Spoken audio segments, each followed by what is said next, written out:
La parole est maintenant aux orateurs des groupes. Notre collègue Robert Navarro, non inscrit, pour 3 minutes.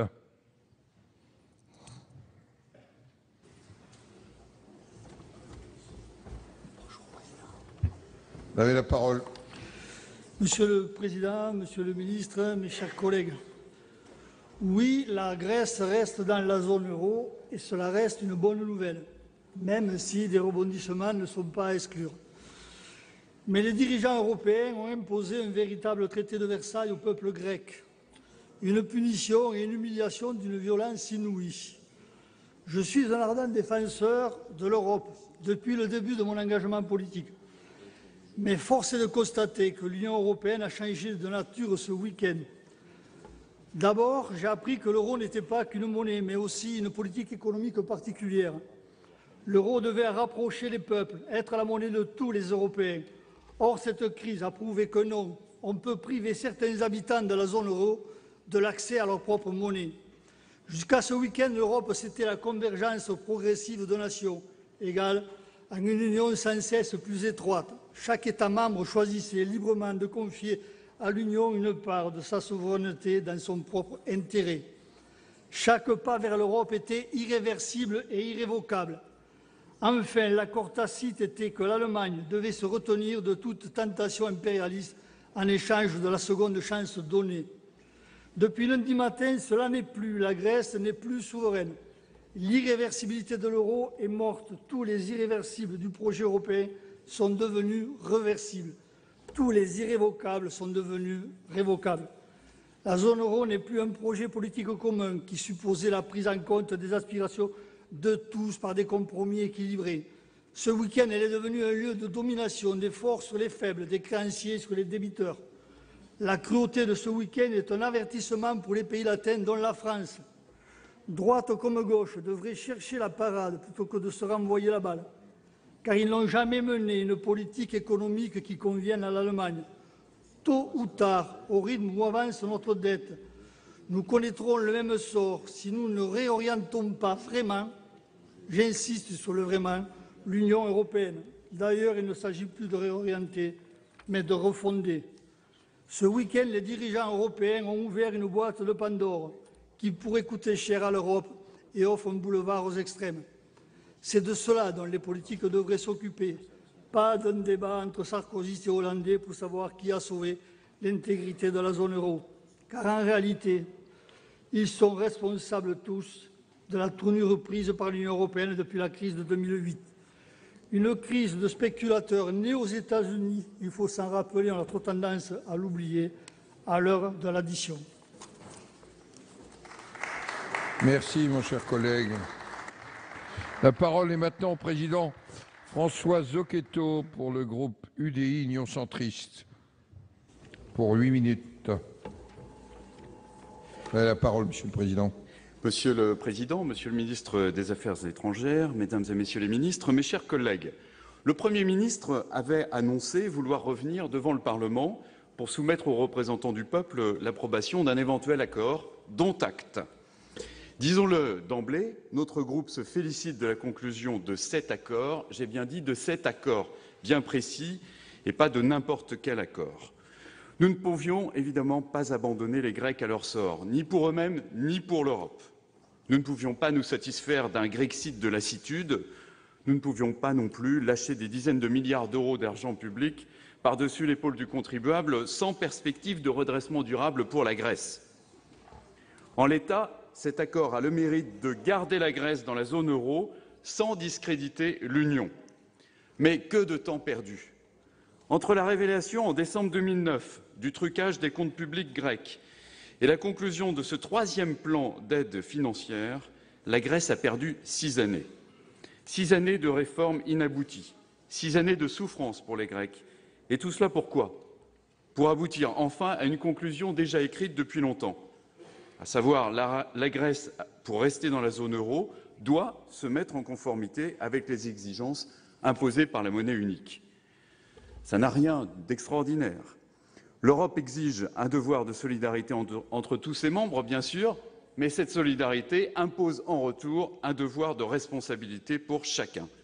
J'espère que M. Tsipras et ses amis ont enfin compris la portée de ce principe. Cet accord met le gouvernement grec devant ses obligations. J'ai déjà évoqué ici à cette tribune il y a une semaine les réformes à entreprendre. Nous les connaissons tous, restauration de l'autorité de l'État grec, réforme fiscale, lutte contre la corruption, lutte contre la fraude, démantèlement des oligopoles, instauration d'un cadastre et soumission de tous à l'impôt, que l'on soit armateur ou l'Église orthodoxe y compris. Pour que la confiance soit rétablie entre la Grèce et ses partenaires, il faudra que M. Tsipras aille au bout des réformes promises. Évidemment, cela ne sera pas facile. Appliquer l'accord à la lettre demandera des efforts considérables aux Grecs. Et je ne songe pas seulement à des efforts financiers, mais à un véritable et profond changement d'attitude des citoyens grecs. Un changement des mentalités s'impose pour construire un État fort, pour respecter cet État grec, pour mettre au pas les profiteurs d'une société viciée par les rentes et par le népotisme. La Grèce ne peut plus jouer aux passagers clandestins de la construction européenne. C'est un moment de vérité pour la Grèce, qui, en pleine souveraineté, est désormais face à son destin.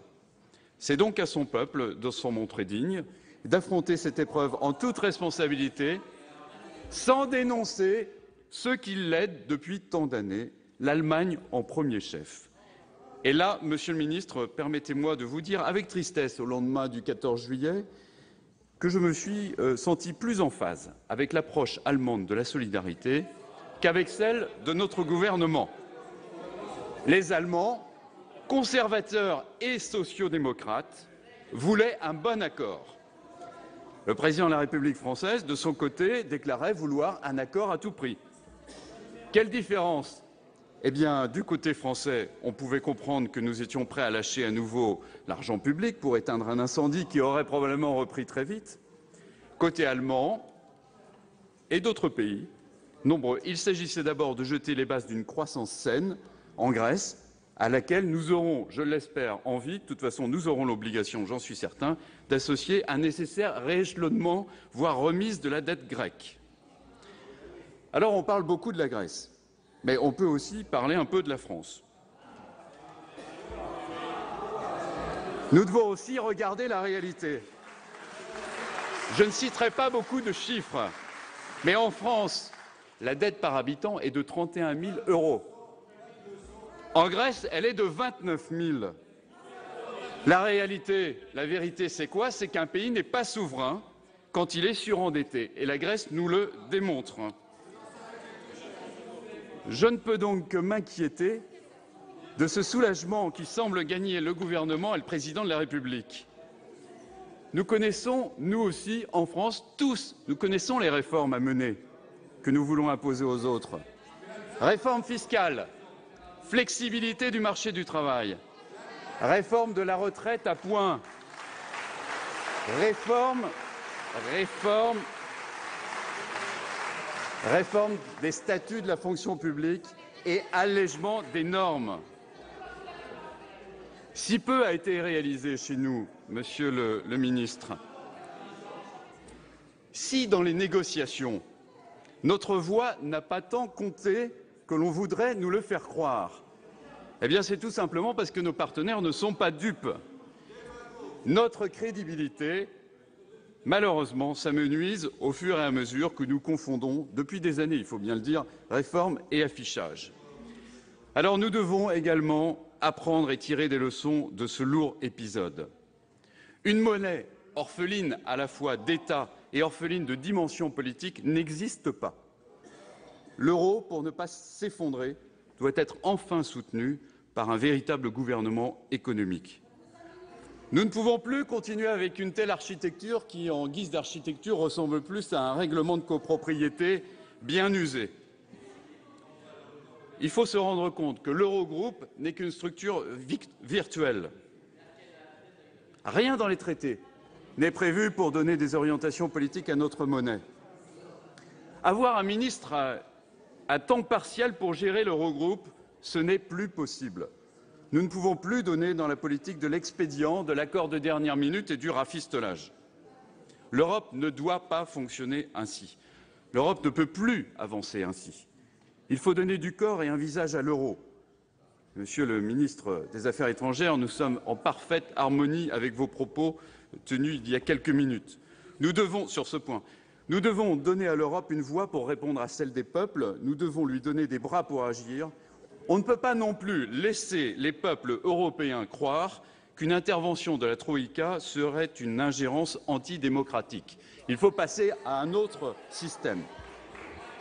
Nous avons donc besoin d'une nouvelle gouvernance de la zone euro pour assurer en effet la convergence de nos politiques publiques. Nous avons besoin d'un sursaut démocratique et fédéral en permettant la désignation d'un responsable européen, d'un ministre des Finances si l'on veut, qui détiendra l'autorité suffisante pour imposer le respect de la règle commune. Et là, la France a un rôle à jouer. Nous ne pouvons pas laisser, nous Français, la zone euro sans clé de voûte. Et j'ai entendu en effet les propositions faites hier par le président de la République. Il semble enfin nous rejoindre sur la nécessité de faire un pas en avant dans la marche vers le fédéralisme budgétaire européen. Enfin, bravo, bravo, mais, Monsieur le ministre, nous avons besoin de garanties que vous joindrez le geste à la parole très rapidement. Évidemment, tout le monde a bien compris, Monsieur le ministre, mes chers collègues, que le débat est loin, très loin d'être terminé. Parce que nous croyons en l'Europe, parce que nous voulons construire l'Europe de demain, une Europe solidaire, une Europe exigeante, nous voterons en faveur de la validation de cet accord. Je vous remercie. Merci, Monsieur le Président. La parole est maintenant au Président Jean Bizet pour le groupe Les Républicains.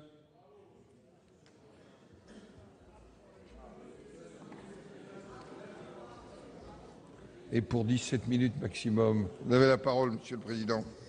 Monsieur le Président, Messieurs les ministres, mes chers collègues, au terme d'une nouvelle nuit de négociations dont seule l'Europe elle se crée, l'accord trouvé par les chefs d'État et de gouvernement de la zone euro éloigne, pour un temps au moins, peut-être, le spectre d'une sortie chaotique de la Grèce de la monnaie unique. Cependant, cet accord a, me semble-t-il, comme un air de déjà-vu. Voilà en effet plus de 5 ans que, périodiquement, l'Europe et la Grèce semblent condamnées à rejouer encore et toujours la même scène. Depuis 2010, 2 plans d'aide d'un montant total de 240 milliards d'euros ont été mis en œuvre pour aider les Grecs à surmonter les difficultés auxquelles ils devaient faire face. Dans la tourmente économique et financière que connaissait alors notre continent, la solidarité européenne a joué à plein. Elle était indispensable. D'autres pays que la Grèce en ont d'ailleurs également profité. Ils sont désormais en voie de rétablissement, car eux ont fait les réformes qui s'imposaient. Pourtant, aujourd'hui, la dette grecque atteint des records à 180% du PIB. Elle serait au demeurant encore plus élevée si, en 2012, les États européens n'avaient pas contraint les créanciers privés à assumer leur part de risque et à effacer l'équivalent de 107 milliards d'euros qu'ils détenaient en obligations et bons du Trésor. La BCE a également contribué à l'expression de la solidarité européenne. Cela fait maintenant 5 mois qu'elle porte à bout de bras le système bancaire grec et donc l'économie du pays.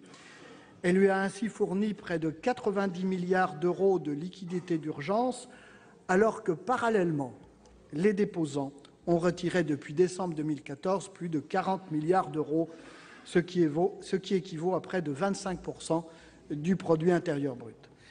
La réouverture des banques, dont la date exacte reste à ce jour incertaine, à la suite des récentes déclarations du Premier ministre grec, devra toutefois être accompagnée d'une recapitalisation conséquente pouvant aller, selon l'Eurogroupe, jusqu'à 25 milliards d'euros. Dans la conception de chaque plan d'aide, la responsabilité grecque devait répondre à cette solidarité européenne et se manifester par des réformes structurelles ambitieuses destinées à assainir les finances publiques du pays et à remettre sur les rails une économie qui, c'est désormais admis, ne disposait absolument pas des prérequis fondamentaux pour prétendre faire partie de la zone euro. Or, aujourd'hui, quelle est la nature de l'accord qui nous est soumis ? Tout d'abord, un engagement pour un nouveau plan d'aide, le 3e, je le rappelle, dont les contours précis sont encore inconnus, mais qui sera doté d'une enveloppe d'environ 85 milliards sur 3 ans, avec une participation européenne qui serait évaluée à ce stade à 50 milliards. Si l'on se base sur la quote-part de notre pays au sein du MES, le mécanisme européen de stabilité, cette nouvelle étape représenterait pour la France plus de 10 milliards d'euros qui s'ajouteront donc aux 42 milliards précédents sur les plans antérieurs, soit une contribution directe globale de 55 milliards d'euros. Un prêt relais devra par ailleurs être consenti dans les jours qui viennent pour que la Grèce puisse régulariser sa situation de défaut vis-à-vis du FMI et faire face à ces échéances de remboursement à très court terme, estimées par l'Eurogroupe à 12 milliards d'euros d'ici la fin du mois d'août. Le fonds pour les privatisations nouvellement créé, c'est une nouveauté, devra quant à lui impérativement atteindre son objectif de 50 milliards d'euros pour sécuriser les nouveaux prêts consentis précisément par les Européens. Enfin, si des aménagements de la dette grecque sont aujourd'hui envisagés, ils ne pourront intervenir qu'après la mise en œuvre par le gouvernement grec de ces engagements, conformément, j'insiste bien, je l'ai dit il y a 8 jours, conformément au principe de l'accord conclu en novembre 2012 et confirmé par cet accord du 13 juillet. Ils ne pourront en aucun cas porter sur une décote ou sur un effacement de la dette nominale de la Grèce. Une fois ce programme mis en œuvre, ce seront donc au total plus de 500 milliards d'euros qui auront été mobilisés d'une manière ou d'une autre en faveur de la Grèce depuis 2010. Dans ces conditions, et là je rejoins avec force notre collègue Zocchetto, parler de coup d'État financier ou de dictature de la finance, comme le font certains, est grotesque. Nous avons déjà donné 500 milliards d'euros à la Grèce. Ne tombons pas dans le piège de M. Tsipras. L'Europe a été plus que solidaire et c'est la Grèce qui, elle, ne s'est pas réformée. N'inversons pas les responsabilités.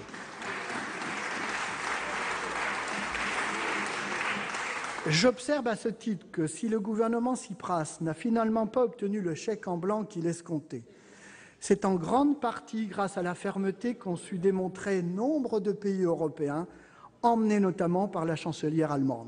Et je ne peux que m'en réjouir. Je m'en réjouis, car n'oublions pas que ce pays est le premier financeur du mécanisme européen de stabilité. Quoi qu'on en dise, c'est bel et bien cette position qui se reflète dans le résultat final des négociations. Je regrette, je le dis très clairement, que la France ait prêté une oreille que je qualifierais de sélective, plus attentive aux voix de l'extrême gauche qu'à celles des réformateurs, et qui a trop longtemps laissé entendre à M. Tsipras qu'il pourrait bénéficier d'une nouvelle fois de la solidarité européenne sans accepter la responsabilité qui va avec. C'est un affront fait aux contribuables français. La France et l'Europe ne peuvent pas continuer à payer sans contrepartie, sans exigence. Nous ne pouvons donc que saluer le travail de la chancelière. Il est vrai, je le dis très clairement, il est vrai que l'orthodoxie l'Europe de l'orthodoxie budgétaire ne fait pas rêver. C'est vrai. Mais elle a au moins un mérite. C'est celle d'assurer les fins de mois des pays en difficulté. Ne l'oublions pas. Et c'est un message que je me permettrai d'adresser personnellement et beaucoup d'autres aussi à M. Mélenchon. Mais quel paradoxe de voir aujourd'hui la France approuver pour la Grèce, quel paradoxe de voir aujourd'hui la France approuver pour la Grèce ce qu'il refuse précisément à notre pays. Il serait bon que le président de la République s'inspire aujourd'hui des réformes qu'il a finalement soutenues dans cet accord et dont il ne me paraît pas vouloir pour notre pays. Les réformes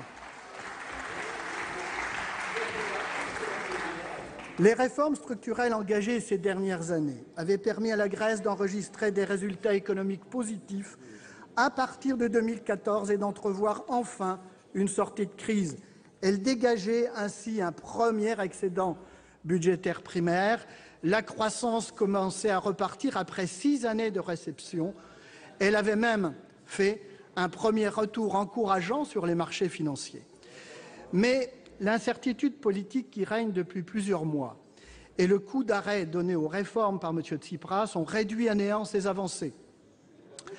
Les exigences de l'accord du 13 juillet doivent donc permettre à la Grèce de réenclencher la dynamique vertueuse sur laquelle elle s'était engagée il y a encore moins d'un an.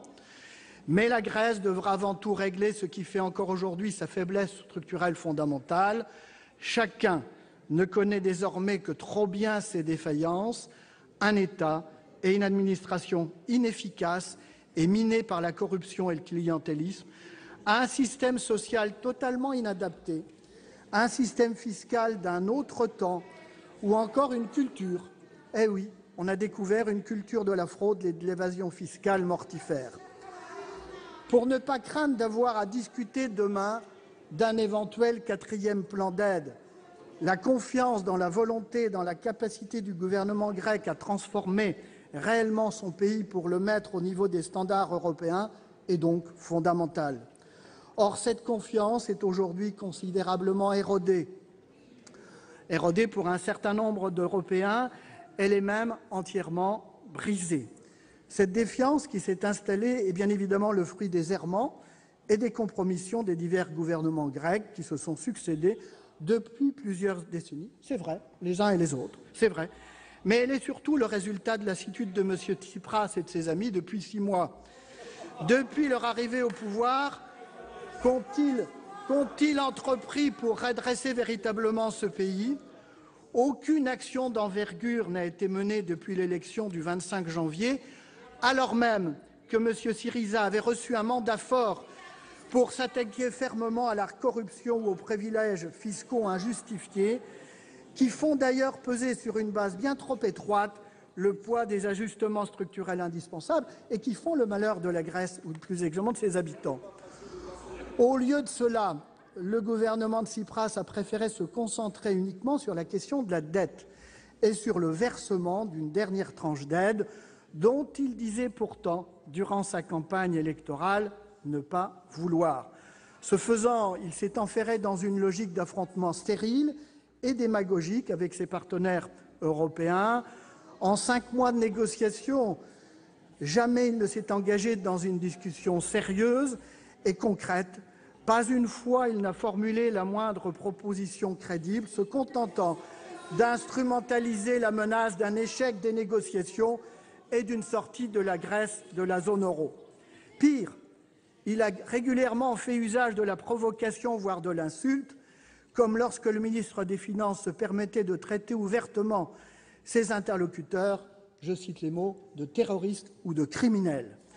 Enfin, la décision soudaine et unilatérale de M. Tsipras de se retirer des discussions pourtant devenues ainsi constructives pour convoquer un référendum et faire campagne pour le non a fini de convaincre la plupart de ses partenaires qu'ils ne pouvaient pas voir en lui un interlocuteur fiable.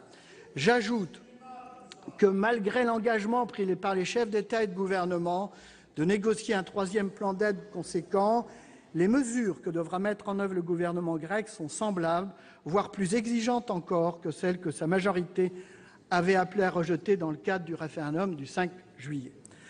Alexis Tsipras est donc aujourd'hui mis face à ces contradictions et le mitre s'effondre pour ceux qui, au matin du 26 janvier, j'entends encore certains, voyaient en lui l'alpha et l'oméga d'une réorientation de l'Europe. Dans ces conditions, on peut légitimement s'interroger sur les marges de manœuvre politique dont son gouvernement pourra bénéficier dans les semaines et les mois à venir, d'autant plus que le Premier ministre lui-même a affirmé hier ne pas croire au plan de réforme qu'il doit désormais mettre en œuvre. Même si plusieurs partis semblent aujourd'hui prêts à soutenir l'agenda de réforme proposé, comme l'a d'ailleurs démontré le vote de la Voulie vendredi dernier, les premières voix discordantes ne sont par ailleurs déjà fait entendre au sein de la plateforme majoritaire. Or, ce dont la Grèce a aujourd'hui besoin par-dessus tout, c'est bien de stabilité. Après 6 mois d'incertitude, d'inconstance et d'inaction, seule la stabilité permettra à la Grèce de s'engager dès maintenant sur des actes forts. Le vote prévu aujourd'hui sur un certain nombre de réformes clés est un premier test de la capacité des Grecs à emprunter cette voie. Mais ne nous y trompons pas, les actions nécessaires à la remise en route pérenne du pays prendront du temps. C'est donc seulement dans la durée que nous pourrons véritablement mesurer la volonté politique des Grecs de se doter d'un État et d'une économie moderne, capable de se passer de la surveillance et de l'assistance de ses partenaires européens. Lundi, l'Europe a donné dans la douleur, il est vrai, une ultime chance à la Grèce de démontrer qu'elle était capable de demeurer membre de la monnaie unique. Néanmoins, cette crise laissera à n'en pas douter des marques profondes et durables dans les relations entre les Grecs et le reste des Européens, mais aussi entre les Européens eux-mêmes. Et en particulier, je suis désolé, Monsieur le Ministre, de vous contredire, c'est mon analyse, vous me le permettez, entre la France et l'Allemagne, dont les divergences d'analyse dans la phase finale des négociations ont malgré tout éclaté au grand jour. L'Europe a certes évité, et il fallait le faire, le saut dans l'inconnu qu'aurait constitué une sortie incontrôlée de la Grèce de la zone euro, mais elle ressort toutefois politiquement affaiblie et divisée de cet interminable psychodrame. Fort heureusement, elle n'a pas cédé au chantage de M. Tsipras, et c'est au-delà de la Grèce un avertissement à tous les populistes que nous avons ici et là, malheureusement dans certains pays. Espérons que cette énième crise aura au moins servi à faire prendre conscience aux Grecs de l'ampleur des défis qui se posent à eux, mais aussi et surtout du fait que l'Europe ne pourra en aucun cas se permettre de revivre ce genre d'épisode. Une discussion sur un quatrième plan d'aide à la Grèce éventuel ou sur un effacement de sa dette signifierait alors cette fois-ci les perspectives d'un Grexit. Enfin, cette séquence a démontré une fois de plus à quel point la zone euro pâtissait de ses déficiences structurelles. La convergence de nos modèles économiques, en particulier dans le domaine fiscal et social, et la France est en retard dans ces domaines, ainsi qu'un réel pilotage politique de la zone euro ne peuvent plus aujourd'hui rester des débats théoriques ou des vœux pieux. Ils sont tout simplement une urgence politique et économique pour la zone euro. Lorsque le traité de Maastricht mettant en place l'Union économique et monétaire fut signé en 1992, le tandem Mitterrand-Delors était convaincu que l'Europe amènerait à une convergence naturelle des économies européennes et que l'Union économique suivrait l'Union monétaire dans les 3 ans. Nous sommes aujourd'hui loin de cette prédiction et les retards pris en la matière relèvent, je dois l'avouer, d'une faute collective que nous devons assumer. Mais si la France a de l'audace, il paraît qu'elle en a désormais, si la France a de l'audace, elle doit désormais prendre l'initiative et faire des propositions concrètes et ambitieuses à ses partenaires. Dans sa grande majorité, le groupe des Républicains validera cette proposition d'accord négociée par les 19 États de la zone euro, c'est-à-dire la signature de la France, car il faut savoir respecter la parole de son pays. J'invite, je le sais, un certain nombre de nos collègues, emportés par le comportement de M. Tsipras, à dépasser le ressentiment qui peut être le leur, pour encore une fois faire respecter la parole de la France en votant cet accord européen.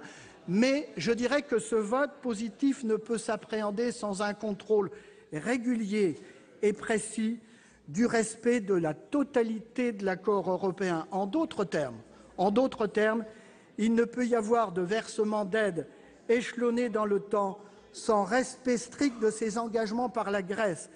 Et le gouvernement français, Monsieur le ministre, Messieurs les ministres, doit s'engager sur cette exigence de contrôle. Le Sénat, quant à lui, au travers de sa commission des finances et de la commission des affaires européennes, lui, n'y manquera pas. Je vous remercie. Merci, Monsieur le Président. La parole est au président Didier Guillaume pour le groupe socialiste et républicain.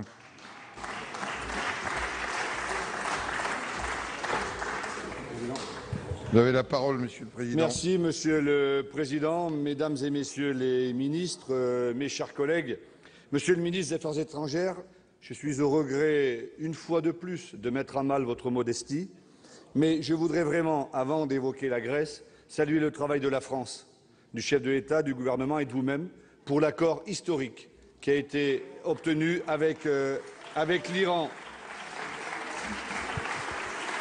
Et je pense qu'il faut le saluer à sa juste valeur. C'est la fin de la prolifération, c'est le début de nouveaux accords. Et pour cela, Monsieur le Ministre, toutes les félicitations du groupe socialiste et républicain. Mais pour en revenir au dossier sur la Grèce, que de chemin parcouru depuis la semaine dernière. Et relisons les interventions, les discours. Je m'y suis amusé tout à l'heure à relire le compte-rendu analytique, ce que disaient les uns et les autres. Que n'avons-nous pas entendu? Celles et ceux qui souhaitaient le Grexit, que la Grèce sorte de la zone euro, parce qu'elle n'avait rien à y faire, parce qu'elle était dépensière, peut-être tout simplement parce qu'elle ne parlait pas le même langage que le reste des États européens. Et quelle réussite aujourd'hui pour la Grèce, qui est aujourd'hui dans l'euro, dans l'Europe, et dont le peuple va essayer de s'en sortir avec son gouvernement. Quelle réussite pour l'Europe, oui pour l'Europe, parce que lorsqu'on travaille sur un espace politique et économique européen, on ne laisse pas de côté au bord du chemin ceux qui ont du mal à suivre, bien au contraire. On essaye de les faire rentrer dans le peloton pour que tout le monde aille en haut du col et puisse gagner. Quelle réussite pour la zone euro! Qu'aurions-nous dit après un départ de la Grèce? Qu'aurions-nous dit après un départ de la Grèce? Que se serait-il passé? Et puis, quelle réussite pour le couple franco-allemand? N'en déplaise à certains, ce couple a bien fonctionné. Et je pense qu'il y a des moments, plutôt que de faire du cynisme ou de l'ironie mal placée, il vaut mieux encourager le travail de la France et de l'Allemagne à contribuer, comme ils l'ont fait depuis des années, à la construction européenne. Oui, la semaine dernière, notre groupe évoquait et d'autres, le fait que la Grèce sortant de la zone euro, ce serait un échec pour l'Europe, et nous appelions à ce que la Grèce y reste, afin que l'Europe puisse voir un avenir le meilleur possible, et surtout que la Grèce, en immense difficulté, puisse enfin se réformer et essayer de voir demain une meilleure situation pour ce pays par rapport à son histoire, mais surtout pour ses habitants. Et le point d'équilibre qui a été trouvé lundi dernier par l'ensemble des chefs d'État est un point d'équilibre qui doit tous nous rassembler et qui devrait tous nous amener à voter oui à la proposition de vote soumise par le gouvernement. C'est un acte fort pour l'Europe, je crois que nous pouvons le dire, et au moment justement où l'Europe est fragilisée, où l'Europe est secouée, où l'Europe a subi des soubresauts terribles avec ce qui pouvait se passer, ce qui aurait pu se passer vis-à-vis de la Grèce, nous, parce que nous sommes optimistes, parce que nous faisons confiance aux chefs d'État et de gouvernement qui signent les traités, parce que nous faisons confiance aux dirigeants des pays de l'Europe, nous pensons au contraire que cette signature peut être un nouveau départ pour la construction européenne et pour l'Europe. Oui, nous pensons que cette signature, cet accord, a changé le mouvement de l'Europe.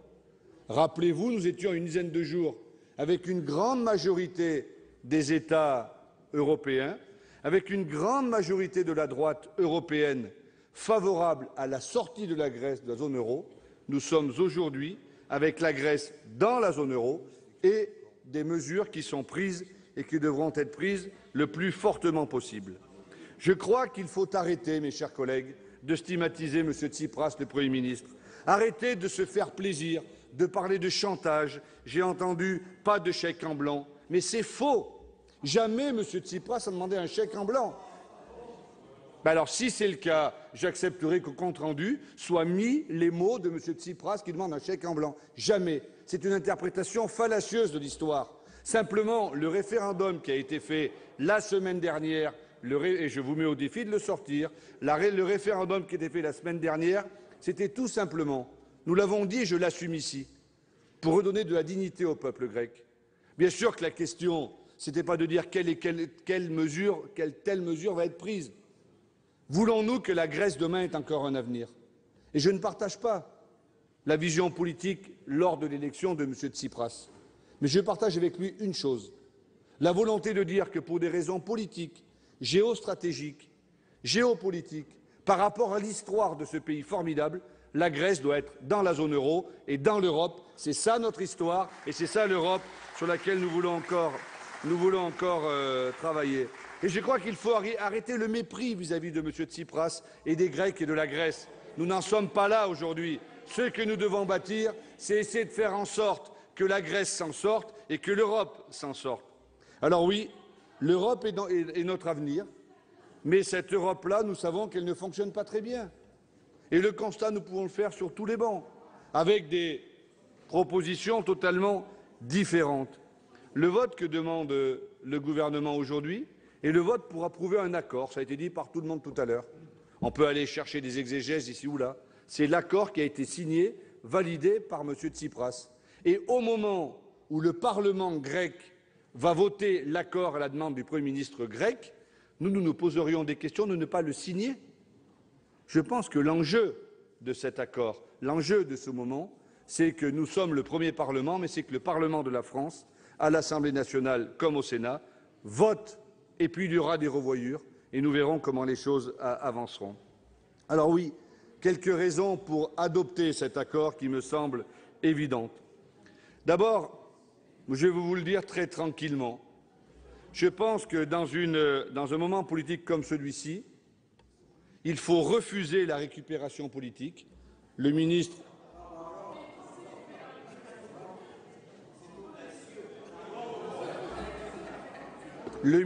l'a dit tout à l'heure. Il ne s'agit pas de faire de la récupération politique. Mais je vous le dis très tranquillement, mes chers collègues, je refuse le dénigrement politicien.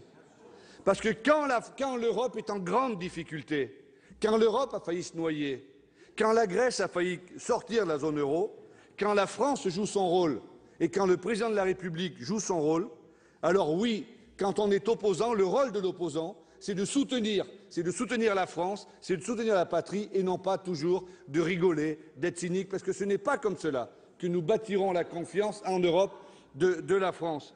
Et je veux le dire très tranquillement, on peut comprendre les débats et la polémique interne sur la politique française. Mais l'enjeu de l'Europe, par rapport à ce que ce continent a connu pendant la guerre, ce qu'il a connu après dans la reconstruction, vaut bien plus que du dénigrement politicien. Cet accord évite.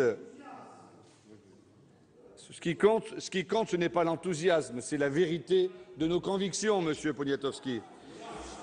Cet accord d'urgence a demandé des réformes indispensables. Et M. Tsipras a signé en faisant des réformes. Et nous l'avions demandé, nous aussi, la semaine dernière. Il n'était pas possible d'accepter un accord. Non, ce n'est pas la méthode Coué. Il n'était pas possible d'accepter un accord sans les réformes qui ont été demandées. Et je vous invite, chers collègues, à lire l'accord qui est signé et vous verrez que les Grecs vont avoir des moments difficiles. Et ils le feront. Et je crois que c'est très important. Nous devons enfin profiter de cet accord pour qu'un nouveau chapitre de l'Europe s'ouvre. Je crois que c'est ça qui est important. Il faut des perspectives nouvelles. Le chef de l'État l'a dit encore hier. Il faut un gouvernement économique européen fort, plus fort qu'il ne l'est aujourd'hui. Et je crois aussi que le maintien de la Grèce dans la zone euro et dans l'Union européenne, c'est vraiment une victoire pour tous les défenseurs de l'Europe. Alors oui, cette gouvernance économique européenne doit être mise en place. Et pour ce faire, le couple franco-allemand doit continuer à jouer un rôle fort, un rôle comme il le joue depuis 70 ans. Tantôt la France a eu besoin de l'Allemagne, tantôt l'Allemagne a eu besoin de la France, mais jamais ce couple ne fonctionne aussi bien que lorsqu'ils fonctionnent ensemble, pas quand l'un écrase l'autre. Et nous ne sommes pas pour nous mettre sous les diktats de la chancelière allemande, nous sommes simplement pour que ce couple franco-allemand puisse travailler ensemble comme il l'a fait ces derniers temps. Et je vous invite d'ailleurs, mes chers collègues, à écouter, à lire les journaux, à écouter la télévision allemande pour voir que la vision que vous avez de la France vue de l'Allemagne n'est pas du tout celle-là. Et essayez ce soir de zapper et vous verrez ce qu'en Allemagne on dit de cet accord et ce qu'en Allemagne on dit du couple franco-allemand. Et puis enfin, c'est aussi un accord qui conforte la France et je crois que c'est important que la position de la France ait pu tenir bon. Ce n'était pas une position dogmatique. La volonté du chef de l'État, du gouvernement, de la France, de la République française, c'était de tout faire pour que la Grèce reste dans l'euro et dans l'Europe. Deuxièmement, que la Grèce fasse des réformes indispensables, structurelles, qu'elle avait commencé à faire mais qu'elle n'a jamais bien fait. Et enfin, troisièmement, que l'on discute sur le rééchelonnement de la dette, sur comment les relations pourraient se passer. Et soutenir cet accord, c'est soutenir l'Europe, c'est soutenir la Grèce, c'est soutenir la zone euro, et c'est aussi, quelque part, soutenir le couple franco-allemand et soutenir la République française aussi pour ces raisons. Au moment où le Parlement grec ce soir va voter pour, au moment où, je l'espère, beaucoup de parlements européens voteront pour, la France se doit, le Parlement français se doit de voter oui à la question qui est posée par le gouvernement pour conforter la position de la France dans l'Europe, pour préparer l'avenir de l'Europe et tout simplement pour faire en sorte que demain, les Grecs vivent un peu mieux qu'ils ne vivent aujourd'hui. Voter pour, c'est aussi préparer la suite. Mesdames et Messieurs, mes chers collègues, je nous engage tous à préparer la suite de l'Europe. Je vous remercie. Merci, Monsieur le Président. La parole est à Monsieur André Gattolin pour le groupe écologiste et pour 6 minutes.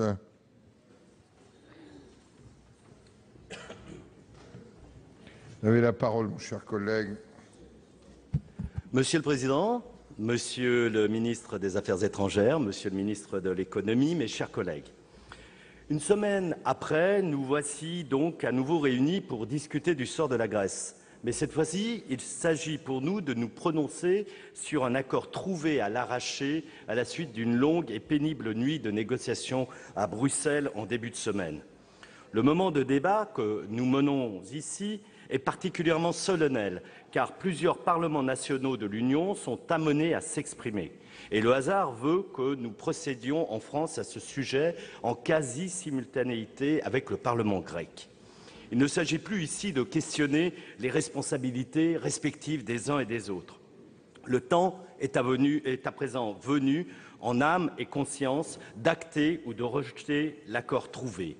Et, disons-le clairement, c'est sur des formes exacerbées de cynisme, d'égoïsme et d'humiliation que l'Eurogroupe a procédé à cette négociation, perdant ainsi de vue la solidarité et la cohésion qui auraient dû guider ses pas. Et pourtant, c'est bel et bien près d'un précipice que l'Europe vient de passer. Et sans que sa conduite soit particulièrement louable, elle a cependant su, pour le moment, ne pas tomber dedans.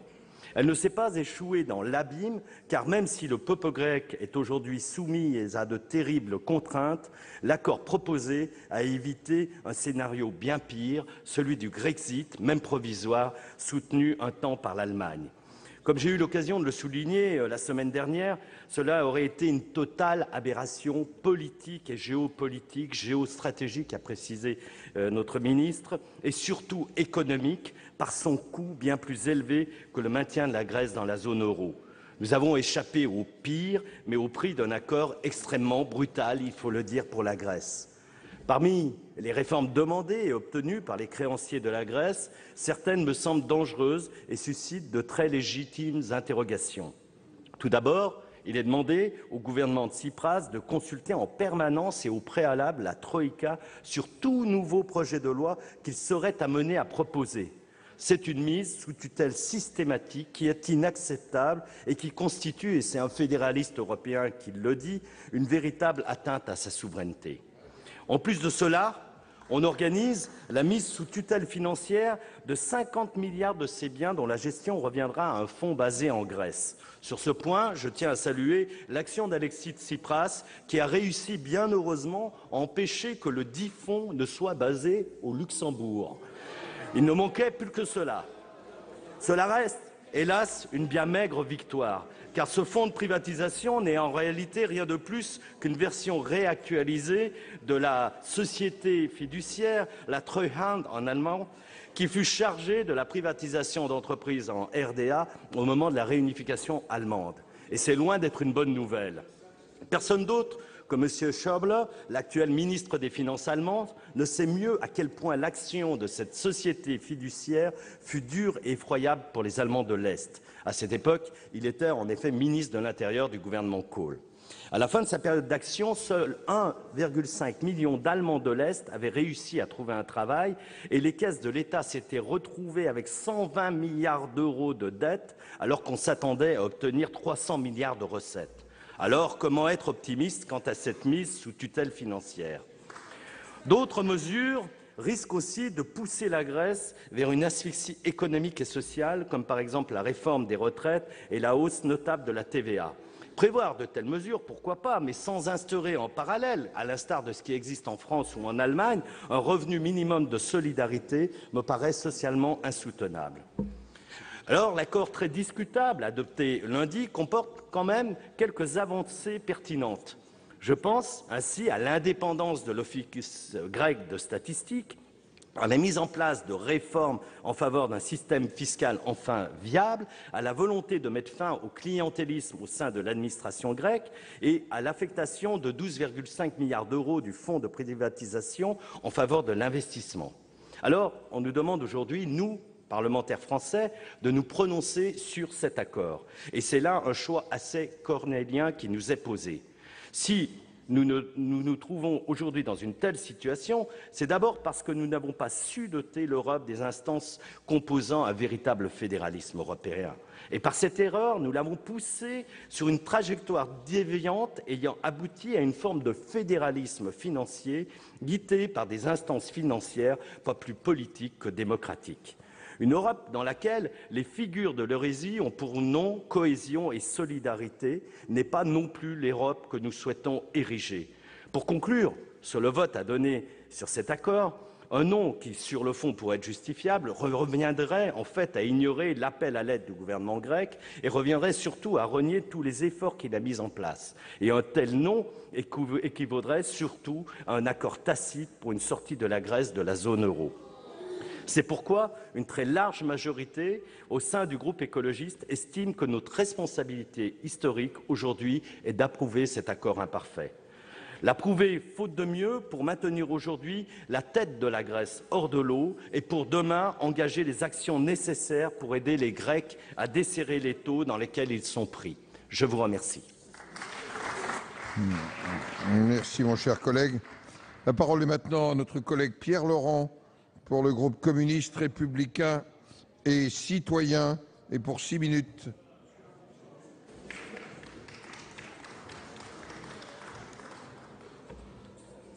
Vous avez la parole.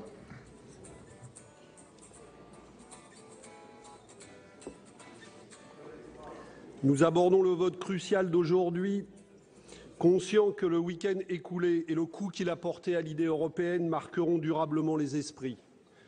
3 sentiments animent notre groupe.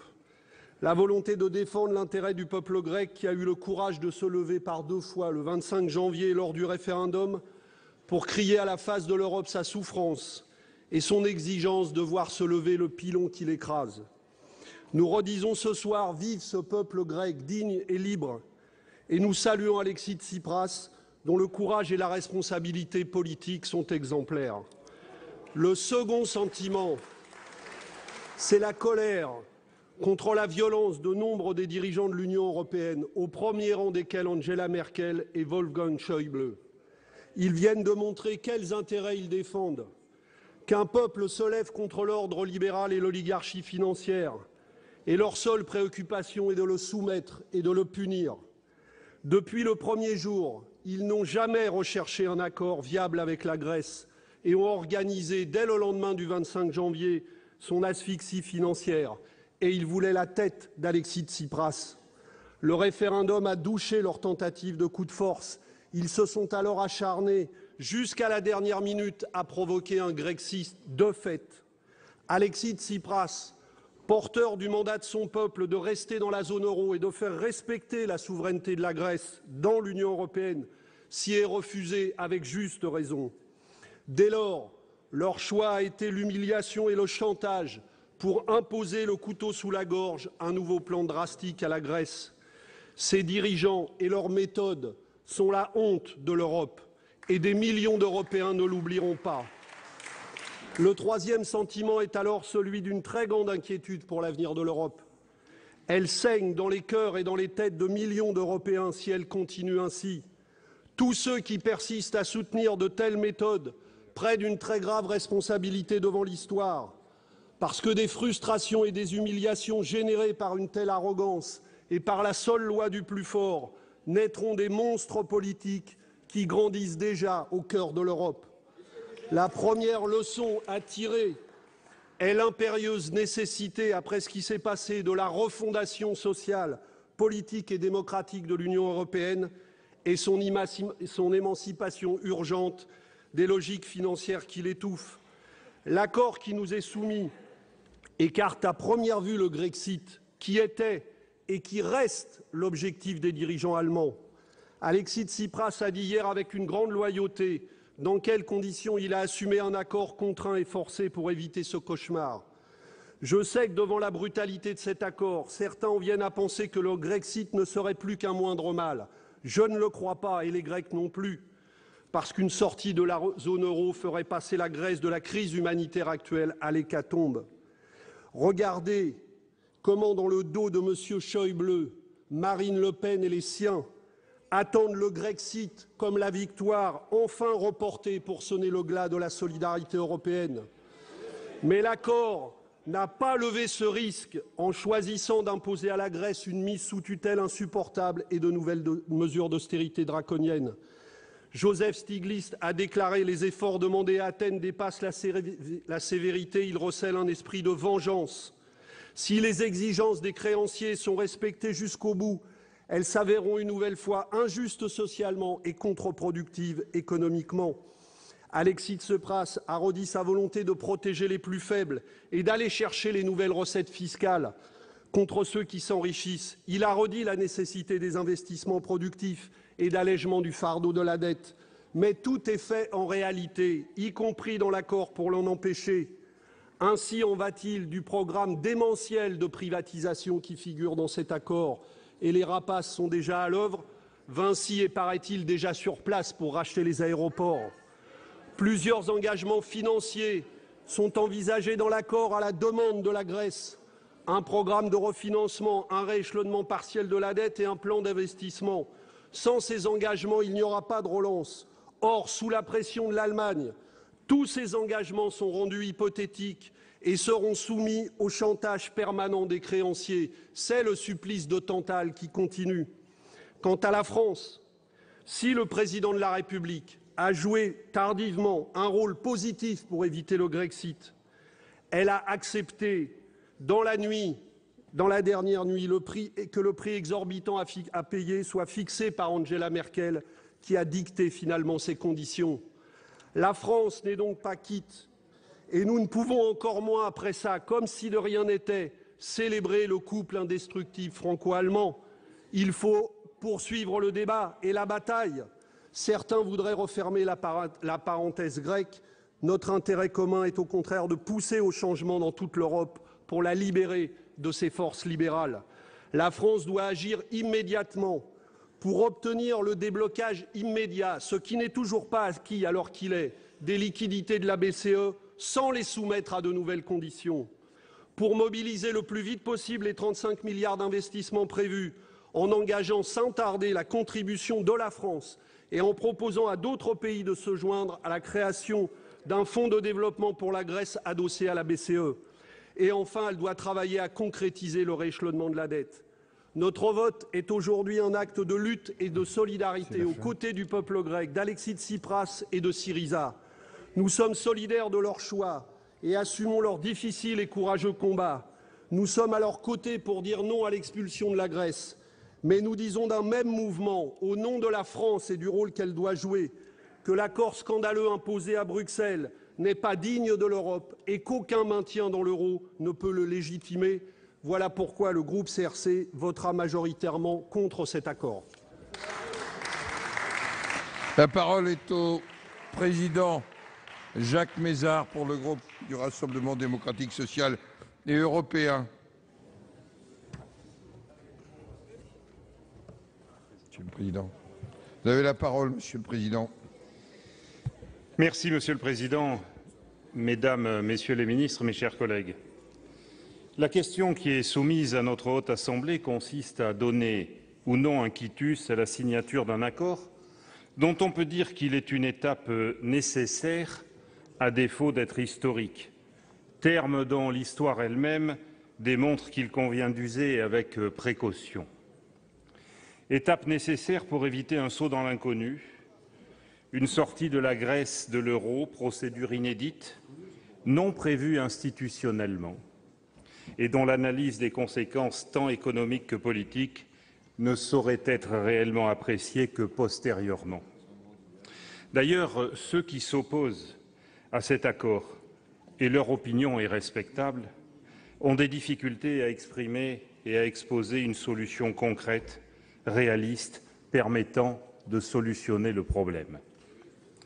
À défaut d'être historique, cet accord a une nouvelle fois démontré que le couple franco-allemand est à la fois le socle de la construction européenne et que tout ce qui contribue à le fragiliser est dangereux pour l'Europe. Le rôle du président de la République a été important et salué comme tel dans la réalisation de cet accord. Monsieur le président Guillaume, vous voyez, il m'arrive de le dire. Et nous nous en réjouissons. On peut considérer d'ailleurs que, loin d'un conflit franco-allemand, c'est plutôt une complémentarité qui est à retenir, une profonde expérience de l'art de la synthèse entre des propositions diamétralement opposées a sans nul doute facilité l'issue de la négociation. Passé le ouf de soulagement poussé par les bourses européennes, le réveil est néanmoins difficile et la surmédiatisation de la crise, en grande partie propagée par le Premier ministre grec lui-même, n'a rien arrangé. Les premières réactions de ce dernier, sitôt rentré à Athènes, illustrent que cet accord n'est qu'une étape et que la crise grecque n'est pas terminée. La maladie n'a pas tué le patient, le médicament ne l'a pas encore sauvé. M. Tsipras demande à son Parlement de voter un accord auquel il ne croit pas. Autrement dit, une signature sous la contrainte, mais il n'est pas François Ier face à Charles Quint. Des années ont été perdues, tant par la Grèce que par l'Europe. Et les pays qui respectent leurs engagements n'accepteront pas demain, une nouvelle fois, de contribuer. Ceci étant, on ne saurait rester sourd aux interpellations du FMI qui conditionne sa participation au nouvel plan à un allègement, voire à un effacement d'une partie de la dette grecque. Il faudra y parvenir, Monsieur le ministre des Affaires étrangères l'a justement relevé.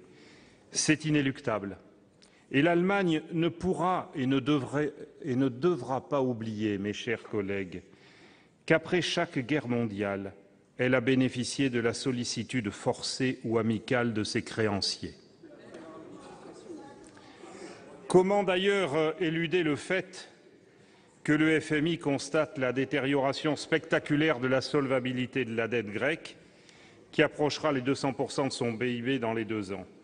Cela alors que l'accord prévoit simplement des mesures additionnelles d'allègement de la dette si Athènes tient ses engagements. Or, le FMI devait participer et devrait participer au nouveau plan de financement de secours à la Grèce de plus de 80 milliards d'euros et, normalement, ne peut prêter de l'argent à un pays qui lui en doit. Tout concourt à mettre en évidence que la dette grecque va encore générer bien des soubresauts politiques et économiques et des drames humains. Conséquence, mes chers collègues, de tant de promesses démagogiques des gouvernements que de l'impéritie des banques qui ont facilité ces promesses dans un objectif spéculatif en passant ensuite l'ardoise de leurs errements non sanctionnés aux États et aux citoyens européens. Monsieur le ministre, mes chers collègues, au moment où nous allons émettre un vote majoritairement positif à cet accord, qu'au moins cette crise est une vertu, que des leçons en soient tirées sur les institutions européennes, avec un Parlement à 28 sans aucun poids sur un débat concernant les 19 de l'euro, sur la gouvernance économique qui ne se gère pas en un jour, mais où des pas peuvent et doivent être faits aussi sur le système bancaire. Il est plus facile, mes chers collègues, de gagner un référendum contre l'austérité qu'en appeler ses concitoyens à la rigueur. Mais cela n'est aucunement une spécialité grecque.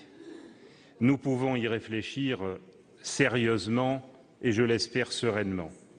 En tout cas, dans l'instant et dans l'attente, notre groupe, à l'exception de notre excellent collègue Pierre-Yves Collombat, votera pour l'accord qui est présenté à nos suffrages. Merci. Merci. C'est la fin de cette édition spéciale. Merci à vous de l'avoir suivi. Très bonne suite des programmes sur les chaînes parlementaires.